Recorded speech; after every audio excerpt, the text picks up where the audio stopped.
नमस्ते। तो आज का वीडियो है बहुत स्पेशल क्योंकि नवरात्र चल रहे हैं और नवरात्र के बारे में ही, इन 9 दिनों के बारे में ही सवाल किया गया है कि हमें थोड़ा सा ये बताएं कि ये जो नवरात्र हैं ये 9 दिन जो देवियों के हैं उनको किस तरीके से डिस्ट्रीब्यूट किया गया है और कौन सी देवी इन 9 दिनों में अलग अलग रूप क्या हैं देवियों के। तो इस बारे में आज वीडियो है। तो अब शुरू करते हैं। देखो, पहले तो हमें ये समझने की ज़रूरत है कि ये 9 दिन जो नवरात्र के दिए गए हैं ये बहुत ही शुभ हैं, ये बहुत ही फुल ऑफ पॉजिटिव एनर्जी है। भगवती की एनर्जी पूरी तरीके से इस समय हमारे चारों तरफ होती हैं, वो ऑरा उनका चारों तरफ होता है और उसको कैच करने के लिए या उनको उनके साथ कनेक्ट करने के लिए ये समय बहुत पावरफुल है। और नवरात्रि मतलब रात्रि, 9 रात्रि, तो ये समय सुबह से ज़्यादा बेटर जो समय होता है वो रात्रि का समय होता है, पूजा पाठ का, मंत्र जाप का या किसी भी स्तोत्रम का या जो भी साधना कर रहे हैं।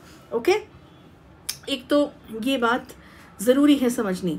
और पूजाओं में होता है कि ठीक है आप ब्रह्म मुहूर्त पे कीजिए तो बेस्ट रिजल्ट्स हैं।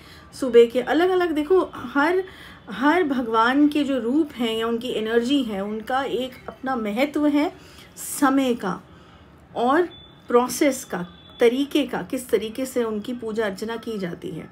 ओके, तो अगर शिव जी की पूजा में धतूरा या बेलपत्र चढ़ाना है तो चढ़ाना है। इट इज़ नॉट दैट कि हम नहीं चढ़ाना चाह रहे तो हम नहीं चढ़ाएंगे, वो उनके प्रोसेस का एक हिस्सा है, तो हमें उसी तरीके से चलना पड़ेगा, है ना। ऐसी देवी के नवरात्र जब है तो नवरात्रि रात्रि मतलब रात्रि में पूजा करें। वो अलग बात है कि जो गृहस्थ हैं और जिनके पास बिल्कुल समय नहीं है वो सुबह कर सकते हैं, बट बेस्ट है रात्रि के समय। पहले तो ये पॉइंट क्लियर हो गया एक, है ना। अब आते हैं मेन सवाल पे कि कैसे इन 9 रूपों को और 9 दिनों को बांटा गया है। ठीक है, देखो पहले के जो 3 दिन हैं गाइस एंड गर्ल्स जो पहले 3 दिन हैं वो है माता काली के। यस आई नो, ये सुनते ही नए जो बच्चे हैं और नए जो of course I would not से साधक के लिए तो मैंने एक शॉर्ट सेक्शन बनाया था कि कोई जल्दबाजी मत करो, साधनास में आराम से साधना करो। नए बच्चे जो सुन रहे हैं वो मोस्टली लोग, सिर्फ बच्चे नहीं, मोस्टली लोग ये समझते हैं कि पहले माँ सरस्वती हैं, फिर माँ लक्ष्मी हैं और फिर माँ काली हैं। लेकिन मैं बोलूँगी इसका पूरा रिवर्स आ जाओ। यस, मतलब रिवर्स गियर लगा दो। वो रिवर्स गियर क्या कहती है? माँ काली, माँ लक्ष्मी और फिर माँ सरस्वती आखिरी में। आ रही हूँ इसके लॉजिक पे। तो इसका लॉजिक ये है, पहले दिन जब माता काली आ रही हैं, क्यों आ रही हैं? देखो, हम हमेशा कहते हैं ना, जब हमें कोई अच्छी चीज़ करनी है, कुछ पॉजिटिव चीज़ करनी है, कुछ प्रोडक्टिव चीज़ करनी है या बहुत ही कोई इतनी वैल्यूबल या इतना क्या शब्द दिया जाए उसको, मैं सोच रही हूँ, जैसे कोई ख़जाना होता है, राइट। उसको हम जब पाने की तरफ आते हैं या पाना चाहते हैं, any of the games I am talking about, then क्या होता है, आप पहले बहुत डिफ़िकल्टी से गुज़रते हैं। ऐसा तो है नहीं कि आप बिल्कुल ही एकदम सीधा आप उस खजाने तक पहुंच जाएंगे। Treasure, what I mean is that, नहीं, आपको रास्ते में बहुत कांटे मिलेंगे, बहुत आपको अपनी परीक्षाएं देनी पड़ेंगी, बहुत सी चीज़ें जो अपनी हैं वो छोड़नी भी पड़ेंगी, सैक्रिफाइस भी करनी पड़ेंगी, है ना। That's exactly what I am talking about. जब हम पहले 3 दिन की नवरात्र की बात कर रहे हैं, माता काली का आने का मतलब ये है, जो भी हमारे अंदर नेगेटिविटी है, नेगेटिविटी सिर्फ नेगेटिव एनर्जी, भूत प्रेत जिन्नात नहीं होते। नेगेटिव एनर्जी हमारी खुद की नेगेटिव सोच भी होती है, हमारा व्यू पॉइंट, हमारा चीज़ों को देखने का तरीका, या हमारे तरफ इवन नेगेटिव लोग, फॉर दैट मैटर टॉक्सिक लोग। यस, बहुत इम्पॉर्टेंट ये चीज़ है ना। और हमारे बात करने का तरीका, हमारा स्पीकिंग एबिलिटी जिसको हम वाक सिद्धि बोलते हैं या वाक बोलते हैं, कि हम कैसे बात कर रहे हैं, ऑल ऑफ दिस में बहुत सब चीज़ें आ जाती हैं, राइट। तो ये नेगेटिविटी और ईगोज़, देखो सेल्फ रिस्पेक्ट और ईगो में बहुत अंतर है। हम बात कर रहे हैं फॉल्स ईगो की, राइट। ये सब चीज़ें जब तक ख़त्म नहीं होंगी हमारे अंदर से, तब तक हम उतनी सेक्रेड और प्योर चीज़ों को नहीं पा सकते। अब ईगो ख़त्म करने का मतलब मेरा ये नहीं है कि तुम अपनी सेल्फ रिस्पेक्ट ही ख़त्म कर दो, लेकिन हाँ, जहाँ तुम्हारी गलती है वहाँ माफ़ी मांगने से भी नहीं पीछे हटना चाहिए। ये भी उस फॉर्म में आता है। नेगेटिव चीज़ों को रिमूव करना, अपने को हमेशा नहीं, मैं कभी सॉरी नहीं बोल सकती, मैं कभी सॉरी नहीं बोलूँगा, मेरा ईगो बीच में, व्हाटएवर, ये कभी नहीं होना चाहिए। तुरंत, और फिर पश्चाताप भी करना बहुत ज़रूरी है साथ में, है ना। तो माता काली जब आती हैं तो इन सब चीज़ों को ख़त्म करने के लिए आती हैं। तुमको इन सब चीज़ों को समाप्त करने के लिए उनकी एनर्जी है जो आती है इन 3 दिन।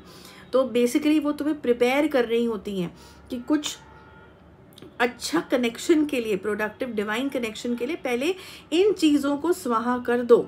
इन 3 दिनों में अपने को प्रिपेयर कर लो, मेंटली प्रिपेयर कर लो, फिजिकली प्रिपेयर कर लो, हर तरीके से प्रिपेयर कर लो।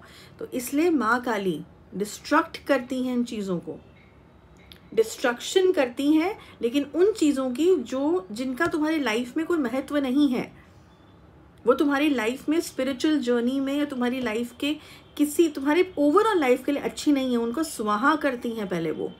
इसलिए माता काली पहले 3 दिन उनकी एनर्जी है। अब आगे बढ़ो, जब तुमने ये डिज़ोल्व कर लिया, तुमने ये ख़त्म कर लिया माँ की कृपा से, तब आएंगी माता लक्ष्मी। अब वो कहेंगी कि ठीक है, बच्चे ने काफ़ी स्ट्रगल किया, काफ़ी वो चीज़ें छोड़ी, चाहे उसकी बुरी आदतें थीं या उसका बुरा बर्ताव था या बुरी सोच थी, थैंकलेस एटीट्यूड था, कुछ भी, लालच, greed, you know all of this, कितनी सारी चीज़ें वो जब त्याग दी, अब थोड़ा सा बच्चे को कुछ इनाम दिया जाए, राइट। वो इनाम देने के लिए माता लक्ष्मी के 3 अलग दिन आते हैं उसके बाद, और वो prosperity, growth, opportunities, positive opportunities overall in life लेके आती हैं। लेकिन उनका सही इस्तेमाल भी करना है। ऐसा नहीं कि पैसा आया कि वो कहनी है कि तुम मटीरियलिस्टिक वर्ल्ड में आए हो, पैसा मैं तुम तक भेज रही हूँ। सिर्फ पैसा नहीं, अच्छे रिश्ते, अच्छे लोग, अच्छी सोच, अच्छा लाइफस्टाइल, ये सब चीज़ें फिर गॉडेस लक्ष्मी आती हैं देने के लिए इनाम के तौर पे। माँ है, वो इनाम ज़रूर देंगी अगर बच्चे ने अच्छी चीज़ करी है तो, है ना। तो वो देने, बट उसका सही ये नहीं कि शराब में लग जाओ, नॉनवेज खाने में लग जाओ, लोगों को तंग करने में लग जाओ। वो ये सब इसलिए दे रही हैं ताकि आज तुमको वो चीज़ दी है, ये चीज़ें दान में दो उन लोगों को जो जिनके पास रिसोर्सेज नहीं है। यू नो, किसी भी तरीके से तुम उसका कंट्रीब्यूशन अपना दे सकते हो सोसाइटी में। तो अच्छे कर्म करने के लिए, उन पैसों को सही जगह पे इस्तेमाल करने के लिए, जो है अच्छे कर्मों में, अच्छे कामों पे लगाने के लिए वो ये चीज़ देती हैं। और अपना भी अच्छे से रहो फॉर श्योर, इसलिए भी देती हैं। तो ऐसा कहीं नहीं है कि स्पिरिचुअल लोग हैं या पूजा पाठ के लोग हैं तो उनको पेड़ के नीचे ही रहना है, नहीं। स्पिरिचुअलिटी इज़ नॉट अबाउट कि आप सिर्फ पेड़ के नीचे बैठ के आप अपना टीचिंग नहीं। क्यों? जितने भी हमारी देवी देवता हैं, वो अलग बात है कि अगर आप हिमालयस पे जाके पूजा कर रहे हैं, वो एक अलग level of your devotion is there, कि आप बिल्कुल ही अलग तरीके की डिवाइन कनेक्शन, जो एकदम प्योरेस्ट फॉर्म में उससे कनेक्ट आप हो रहे हैं। बट दिस इज़ कलयुग, और कहीं भी स्पिरिचुअल उसमें नहीं लिखा है कि आपको, जब देवी ही इसलिए आ रही है, उनकी एनर्जी ही इसलिए बनाई गई है कि आपके पास सारे पूजा पाठ करने के लिए भी सामग्री के लिए आपको मटीरियलिस्टिक चीज़ें चाहिए, आपको धन चाहिए। जब पिछले ज़माने में भी जब राजाएं हुआ करते थे तो क्या करते थे, वो प्रोवाइड करते थे ऋषि मुनियों को, हवन, यज्ञ, सामग्री सब दिया जाता था। समय के साथ चीज़ें बदल रही हैं तो, लेकिन रिसोर्सेज तो वही चाहिए होंगे, है ना। इसके बारे में कभी एक सेपरेट टॉपिक में बनाऊंगी। पर अभी के लिए माँ लक्ष्मी आई है एनर्जी के साथ, तो उस एनर्जी को एंजॉय भी करना है, उसका सही यूटिलाइजेशन करना है, जिन लोगों के पास रिसोर्सेज नहीं उनको प्रोवाइड करना है। अब आगे बढ़े, माँ Saraswati, yes, she is the one जिनको प्रसन्न करना बहुत मुश्किल है, सबसे ज़्यादा मुश्किल है, बिकॉज वो विद्या की देवी हैं, वो कला की देवी हैं, वो विजडम की, मतलब वो एक ऐसी वेदों की देवी हैं, मतलब उनको सबसे स्वच्छ तरीके से प्रसन्न करना होता है। ऐसे ही वो जल्दी प्रसन्न नहीं होती, लेकिन जब वो आती हैं आखिरी के 9 दिन में, आखिरी के 3 दिन में सॉरी, तो वो उसी एनर्जी को लेके आती हैं, सद्बुद्धि लेके आती हैं, ताकि ये जो तुमने अपनी गलत हैबिट्स छोड़ी हैं, गलत चीज़ें, नेगेटिव थॉट्स, नेगेटिव प्रोसेसेस छोड़े हैं, और उसके बाद तुम प्रॉस्पेरिटी में आए। प्रॉस्पेरिटी में भी तुमने अगर सही तरीके से तुम अपने कर्म कर रहे हो, लोगों को प्रोवाइड कर रहे हो जिनके पास रिसोर्सेज नहीं है, बैलेंस ज़िंदगी जी रहे हो, किसी को सता नहीं रहे हो अपने पैसे से, ये सब चीज़ें अगर तुम कर रहे हो तो इसको स्टेबल करना कि ये सोच, ये प्रोविज़न ऑफ रिसोर्सेज ये ज़िंदगी भर तुम्हारे पास रहें, इसकी सही बुद्धि और इसका सही सोच कभी ना बदले। विनाश काले विपरीत बुद्धि जो कहावत है वो कभी तुम पे लागू ना हो, इसको मेक श्योर करेंगी और तुम्हें स्टेबल रखेंगी हर तरीके से, स्ट्रॉन्ग स्टेबल है ना। तो ये एनर्जी है इन 9 दिनों की, माँ काली, माँ लक्ष्मी एंड माँ सरस्वती। तो आई होप ये जानने के बाद इसी तरीके से हम इस चैत्र नवरात्र को मनाएंगे, इन एनर्जीज़ को मैनिफेस्ट करेंगे, इन गुणों को, इन क्वालिटीज़ को मैनिफेस्ट करेंगे अपने जीवन में इन 9 दिन में। सिर्फ 9 दिन में नहीं, ये तो शुरुआत है, 9 दिन इसको कैरी फॉरवर्ड करेंगे फिर हम, है ना। तो यही है नवरात्र मनाने का असली तरीका, असली मीनिंग। एनर्जीज़ के मीनिंग समझना बहुत ज़रूरी है। हमारे सनातन धर्म में हर चीज़ का एक लॉजिक है, और जिस चीज़ का लॉजिक हमें नहीं पता, इसका मतलब ये नहीं कि वो चीज़ एग्जिस्ट नहीं करती है, चाहे फिर वो डार्क एनर्जी सेक्शन हो, चाहे पॉजिटिव एनर्जी सेक्शन हो। ठीक है, तो बस इस वीडियो में इतना ही। मैं अभी नवरात्र में देख ही रहे हैं सब की पूजा से अभी मैं कुछ वक्त निकाल के ये वीडियो बना रही हूँ। एंड ये नवरात्र का समय बहुत इम्पोर्टेंट समय है नए बच्चों के लिए भी जो साधक अभी शुरू कर रहे हैं, और इस समय कम है, पूजा बहुत है, जप बहुत है, तो मैक्सिमम यूज़ करें इस समय को भगवती की कृपा पाने के लिए।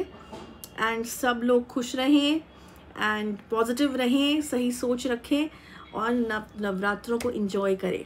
Okay, that's it. जय माँ काली, जय माँ कामाख्या।